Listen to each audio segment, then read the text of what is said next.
படிக்க வரல பிள்ளைகள்னு பள்ளிக்கூடத்தை முடிய, குடிக்க வரல நீ ஏதாவது ஒரு டாஸ்மார்க்க முடியிருக்கா? நீ நாட்டை எதை நோக்கி நகர்த்திட்டு போற? நீ கேட்டா நல்லாச்சுங்கிற.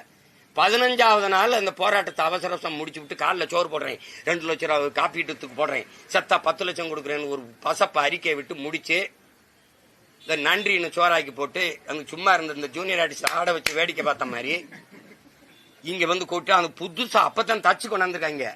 அந்த பதாகை இப்படி பிடிக்கிறதா அப்படி பிடிக்கிறதான்னு தெரியல, அதுல என்ன எழுதிருக்குன்னே தெரியல. அது டைரக்ஷன் யார் தெரியுமில? டைரக்ஷன் மேயர் தான் டைரக்ஷன்.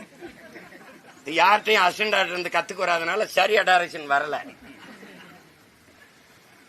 டைரக்ஷன் மேற்பார்வை இருக்காரு ஐயா சேகர் பாபு, அவருக்கு சுத்தமா தெரியல டைரக்ஷன். படம் பிளாப் ஆயிடுச்சு. எப்படி அந்த கூலிங்காலி இந்த கூலிங்காலி 2 கூலியும் போச்சு. இது எப்படி இது தங்கச்சி? இதெல்லாம்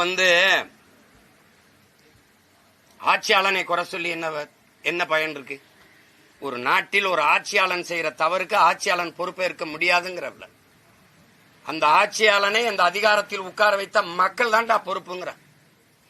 என் மக்கள் செய்த பிழை அதை அனுபவிக்கிறோம், என்ன பண்ண முடியும்?